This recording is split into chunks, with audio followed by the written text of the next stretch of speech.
Good evening and welcome to Decision 2020. It's TVJ's look, or daily look at the activities leading up to the September 3 general election. I'm Herman Green. A special welcome to you if you're watching on YouTube or on onespotmedia.com. Now, the second in the 2020 series of election debates was last evening. Finance Minister Dr. Nigel Clarke faced off with opposition spokesman on finance Mark Golding on matters of the economy. Here's a recap to start things off. It was an opportunity for the two debaters to demystify economic issues and explain how they plan to deliver higher economic growth, which has been largely elusive. But in most instances, the debaters chose to trade political jabs at each other. Nigel, at the beginning of 2019, said the economy would be bubbling up. Unfortunately, Nigel, that soft drink was flat. When they're finished taxing the Jamaican people to finance their $100 billion of expenditure, all of Jamaicans will be left with a little bit of money. Nigel, the housewives are calling you Mr. 150 to 1. Mark, I know you're 16 points behind in the poll, but there's no need for this desperate attempt that has the potential of wrecking the country. But it wasn't all fluff. Dr. Clarke sought to defend his party's management of the economy. Dr. Clarke, what happened to 5 and 4?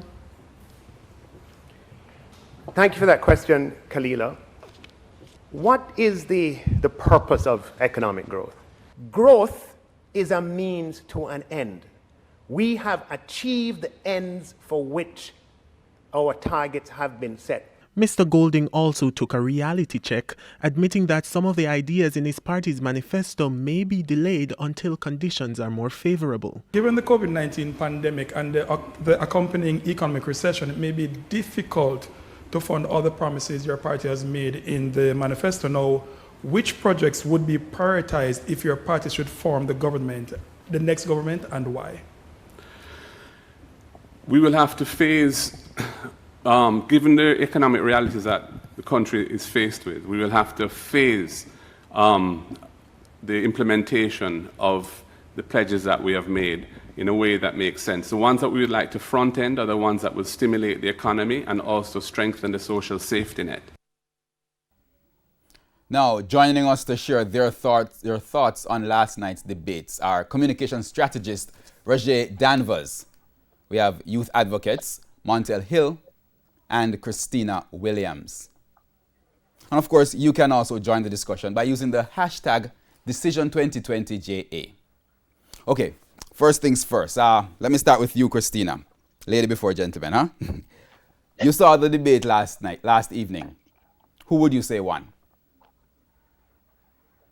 No one won, in my opinion, particularly because I went into the debate with an expectation. That expectation was for me to leave with answers. And unfortunately, at the end of the debate, I felt as if I left with more questions than answers. I also wanted to hear a bit more on new ways in which we were going to fund old problems. I didn't really see that coming out from either side.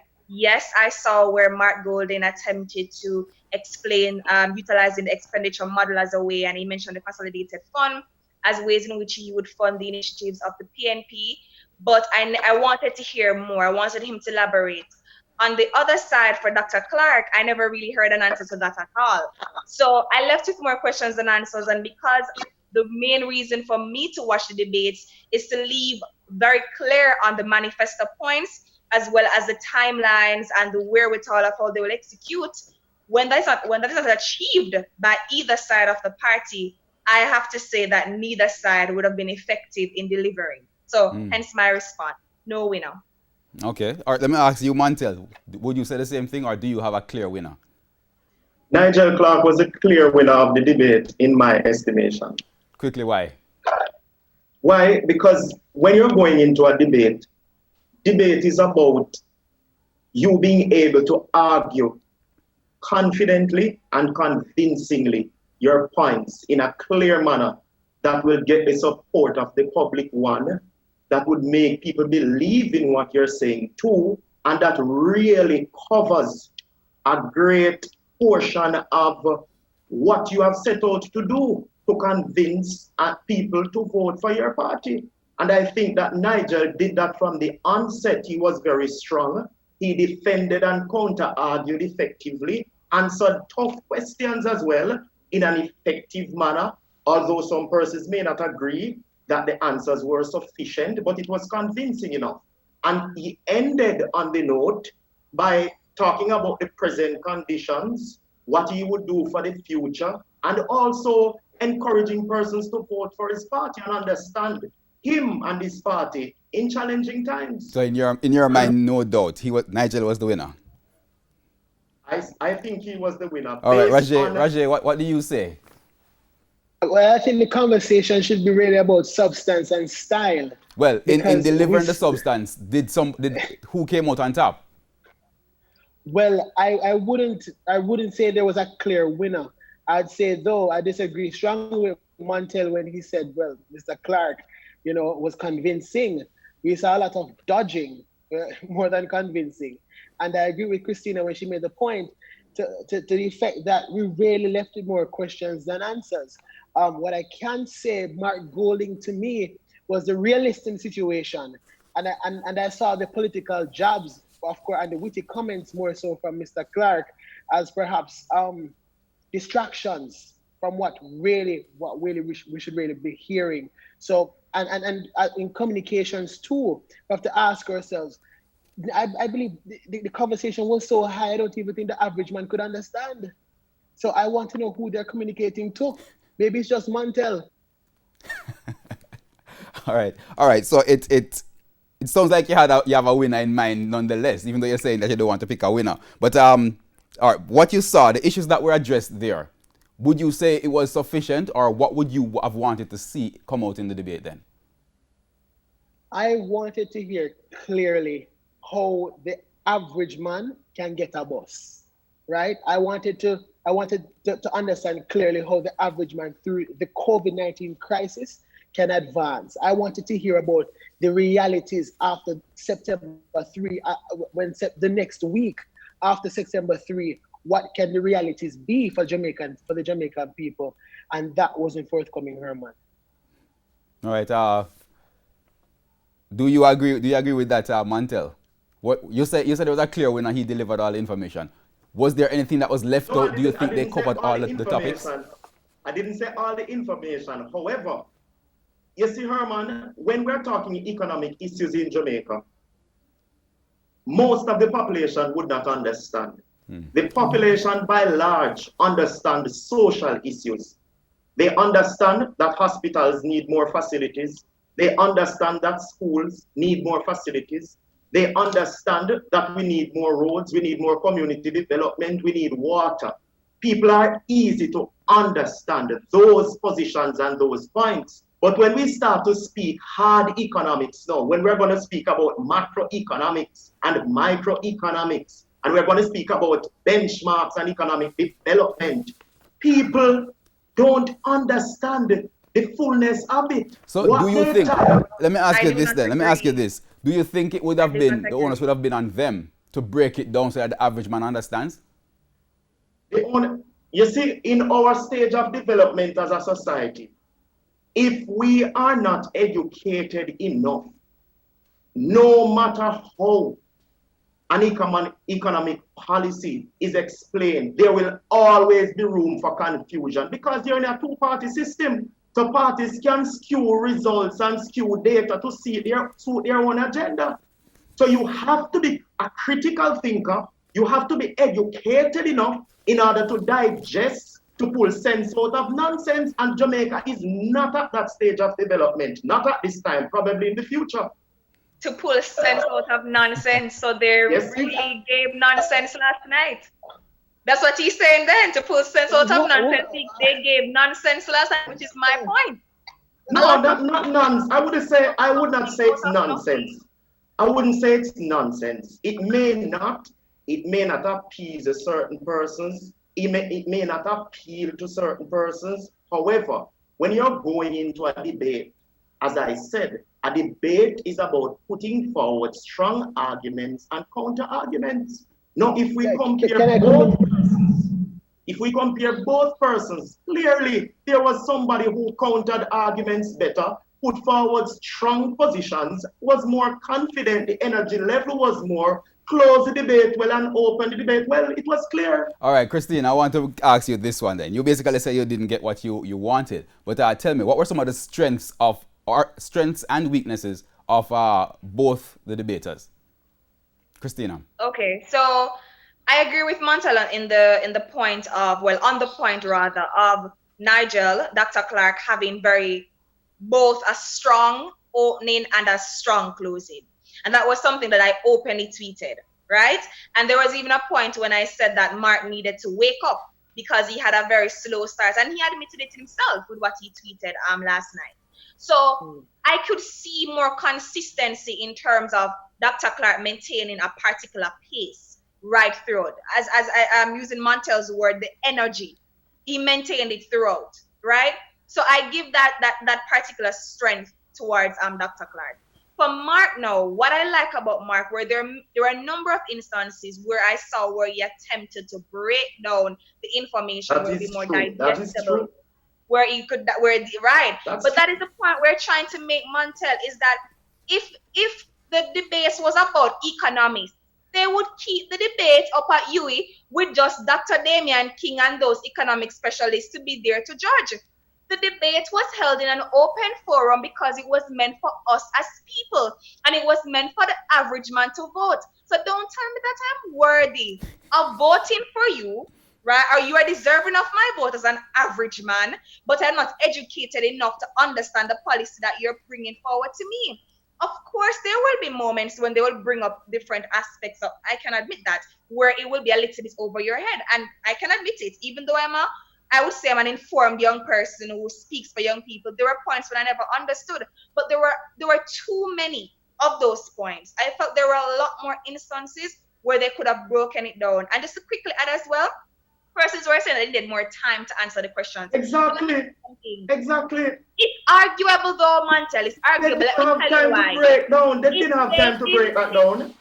If they didn't take so much time to fluff it out and to throw jabs, they would have been able to complete it in 90 seconds. Rajay, let me bring you in here.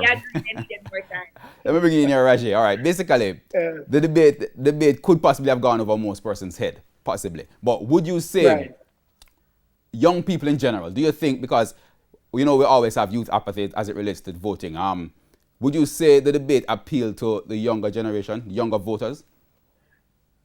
I wouldn't say so, because a few of us are like Christina and Montel. It's a few of us who would tune into the debates, would listen, would take notes, would tweet out. And I'm sure Montel and Christina would agree. And a few of us who put on our WhatsApp statuses, ouch, and look at that job. And so, but I really would want, they're speaking to the nation in truth, and Montel, they're speaking to the nation. I think the least they could have done is to really try to break it down. And I think a lot about Dr. Andre Houghton in the days when he, does his live on Instagram. He would take a huge topic and put it in bite size for the average man to understand. And if you use Dr. Andre Houghton as an example, I believe the West Central PNP candidate, an senior lecturer in the Department of Economics at UWI, to use him as an example, I believe that it can be done. And if he can do it, they could have done it. And the opportunity to speak to the average man about how a 5 in 4, not achieving a 5 in 4 would affect the country, I think they missed a beautiful opportunity. So if we talk about economics, we talk about how interesting and important it is, but the average man still does not understand it. But do you think it would be possible to strike a balance in the time allotted? I mean, the debate can go on so long and no more. To both appeal to those who are savvy about the economy and those who don't know about it in the same response? Would that be possible?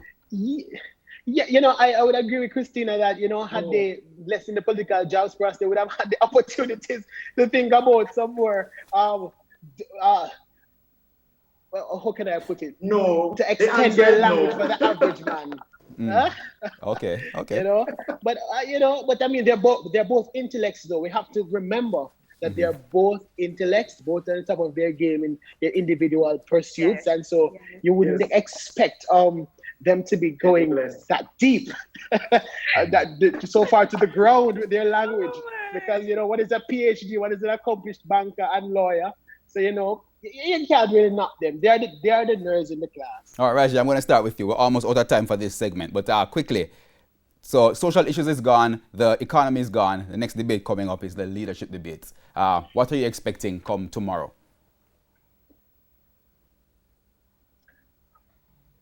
Well, I think it is something to watch. I'm waiting.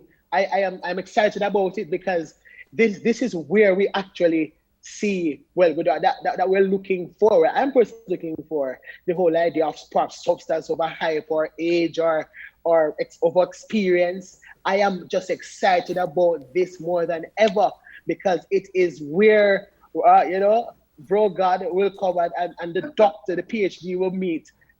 So I'm excited about it, and I think Jamaica should be excited about it too, because I also believe that it is the perfect opportunity for the Jamaican people to actually select based on delivery of how they would manage the country based on their responses.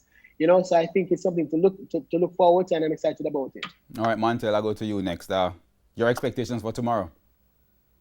I'm expecting the Prime Minister to assess the present condition that we are in, the economic condition, the social issues that we are faced with, and put forward the solutions for them. The opposition leader as well, I'm expecting the same for him. So Brogard and Mr. Fixit will be on show tomorrow, and we are expecting much from them. I don't think though that they are able to go in depth and break down to the nitty-gritty in 45 seconds response and 1 minute commentary. I don't think that is enough allotted time for a story to be told so that the average man is able to understand. So all right, we're almost out of time, we could review those limits. Right. All right, Christina, you have the final word. Your expectations for tomorrow? Right. My expectation is that, as we say in debate, the third speaker is the one who wraps up the debate and shows why they win, or why they have won, or why they deserve to win the debate. And so I'm expecting that Prime Minister Andrew Owens and Dr. Peter Phillips will tell us tomorrow through their storytelling, as Montel said, yes, why they deserve to win the overall debates, as well as the debates of the hearts of the Jamaican people through the elections. And as much as possible, they need to connect. And finally, it's a very interesting opportunity for us as Jamaican people, because we will see them side by side. It's rare to have them like that, to have them side by side to determine who really touch us the most or touch us the best. And I think everybody should join in tomorrow. They should watch it and they should assess it, and they should pull from it their own opinions about who should serve and lead the country. And you expect them to break it down so that the common man can understand it? Yes, and I don't think enough time is allotted for that, quite frankly. As a matter of fact, they should actually make some revisions for that. Yeah? All right, we have to cut it right here. Thank you so much. Thank you. All right. Thank you so much for joining us here on Decision 2020. Our three guests there are communication strategists, Reggie Danvers, youth advocates Montel Hill, and Christina Williams. When we get back, we take a look at women in politics. Stay with us.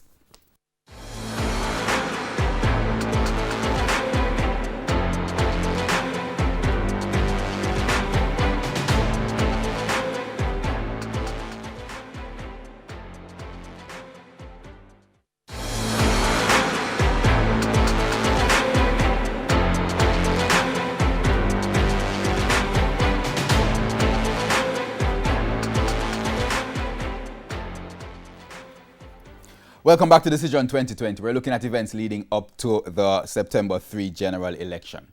Now, interestingly, though women outnumber men in the Jamaican population, only a fraction have come forward to participate in representational politics. For the 2020 election, of the 139 candidates nominated, only 34 are women, with 16 from the ruling Jamaica Labour Party and 12 from the People's National Party. Now, this evening, we're taking you down memory lane with some history on Jamaican women in politics. Now, with this excerpt is from our 2007 program on assignment that's done by our current affairs editor, Earl Moxham. It's entitled From Nanny to Portia, Women in Politics. Take a look. I'm Portia Lucretia Simpson Miller, do swear that I will be faithful and bear true allegiance to Jamaica. They constitute 50.7% of the Jamaican population. They make up 66.7% of our graduates from tertiary institutions. Yet, in the 14 general elections we have had since 1944, only approximately 30 women have been elected to Parliament, less than 10% of the total. Why is this so? In the late 90s and early 2002, we had, I think, 33 women running in 97, was it? And we had 29 women running in 2002. So it means fewer women candidates are running. And the point is that we are looking for some sort of percentage, like ultimately 30%, 40%, even 50% of the parliament being female. I speak for all in Jamaica. It has been a long and difficult struggle for women who fought alongside their male counterparts for basic human rights and the franchise to vote in the early years. Even earlier in the 18th century, Nanny of the Maroons emerged as one of the primary leaders of the resistance to British rule. Only half the battle was won by women after universal adult suffrage was attained. They started out very modestly in 1944, when Iris Collins was the only woman elected among the 32 members who made up that first parliament. Before her, Mary Morris Knibb became the first woman to win a seat in the Kingston and St. Andrew Corporation. Iris Collins won the Northwest St. James seat for the JLP, defeating Alan George St. Claver AJS Coombs, an independent candidate. Interestingly, she caused a stir when she walked into Parliament one day not wearing a hat. It was a big move because what was happening was that, the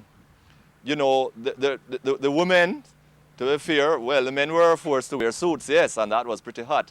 But the women, to be regarded as women, and of course there were rules and, I suppose, parliamentary regulations, had to wear gloves and hats and stockings. And I believe that, in a sense, she was a forerunner of Michael Manley, who in a later year, a much later year, would start the bush jacket business. Because what she was saying is, this is Jamaica, and these things are not suited to our climate. But why have so few other women been able to follow Iris Collins into the House of Representatives? Some gender experts, like Joyce Hewitt, believe the perception of contentiousness and corruption in politics is not attractive for most women. Many women don't want to be viewed and are not willing to take part in a system that is viewed by the majority of the public as being corrupt. Also, there's the dollars and cents factor, major factor. Economics is a key role.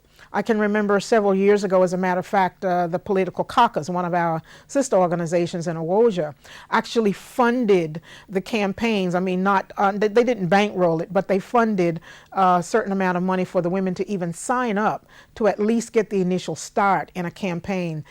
There's been training that's been done, and women are just overall reluctant to enter that arena, not so much because they don't feel competent, but because they just don't want to get embroiled in what they view as contentious issues and a contentious arena. Madame Rose Leon was another early stalwart for the JLP and then for the PNP. She ran for the JLP in 1949 against Edith Dalton James of the PNP and won. Rose Leon was widely regarded as one of the most colorful and able politicians of her day, becoming chairman of the JLP in the early days of its existence, before breaking from that party after a falling out with the founder, Sir Alexander Bustamante. She is the only politician to have been made a full minister for two different political parties, Minister of Health in 1953 under the JLP, and Minister of Local Government in 1972 in Michael Manley's first administration. Would we be looking at? Olivia Babsy Grange and Sharon Hay Webster are two of the most prominent of today's generation of female parliamentarians. They are calling for more female solidarity, which they believe is largely lacking. I wouldn't say I'm disappointed, and I wouldn't even say I'm surprised, because it takes a certain kind of woman to enter politics. In the first place, women are not supportive of women. A lot of women are not supportive of women in politics because Sharon referred to the old boys network. I don't want to say the old girls network. But certainly, the men in grey suit, they support each other. But the women who are in a position to support their sisters who are in politics, they don't do so. And what is the major challenge still confronting female politicians? Acceptance by the men, in a sense. There's old boys network, in a sense, a kind of code. And I think what has to break that is how we women in it encourage more of ourselves to be involved. And part of that is how, for example, our assistants as they come up, how you expose them and give them responsibilities and let them earn their own spurs in a sense. But let us return to the point at which we began. Portia Simpson Miller's colorful journey to the top. She now was elected to the council, the KCAC, in 1974. Shock of shocks, because this was a JLP garrison, and she won handsomely. And then she was chosen as the PNP candidate in 1976. The story at the time was that Jason Gordon, who had run against Wilton Hill in 1972, was ill, and Portia Simpson Miller was chosen, and she won by almost 9,000 votes over a veteran trade unionist, Joseph McPherson.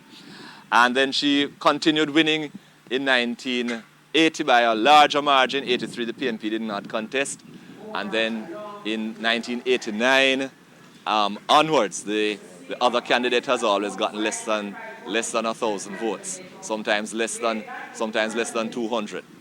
And she, of course, is now the Prime Minister of Jamaica. She certainly has a prize in terms of creating history in being the first woman Prime Minister. This is a truly historic day in the life of this nation.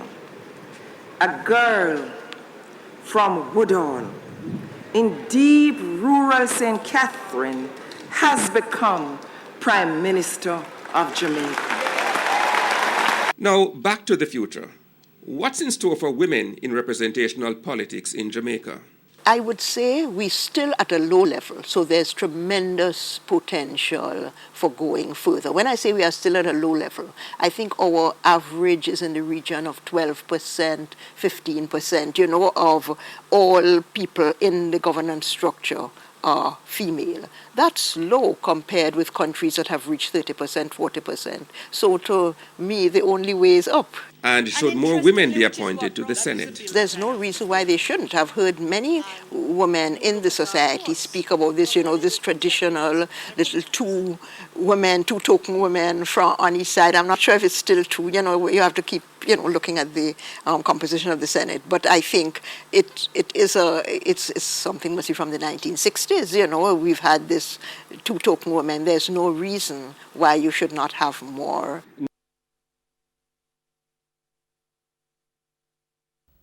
All right, thank you very much, Earl Moxham, there with that very interesting piece. We'd love to share more with you, but that's where we have to leave it for this evening. Well, before we go, a bit of news from the Ministry of Health. Jamaica has recorded 141 new cases of COVID-19 in the last 24 hours. Now, this brings the total to 2,011. There's also been 42 recoveries. That's really it for this evening. Now remember to join the Decision 2020 pre-debate show starting tomorrow at 8:30 p.m. That's of course leading up to the leadership debate between Andrew Holness, Prime Minister, and Leader of the Opposition, the People's National Party, Dr. Peter Phillips. We'll bring you the debates live at 9 and our post-debate show at 10:30 p.m. I'm Herman Green. Thanks for watching and have a great weekend.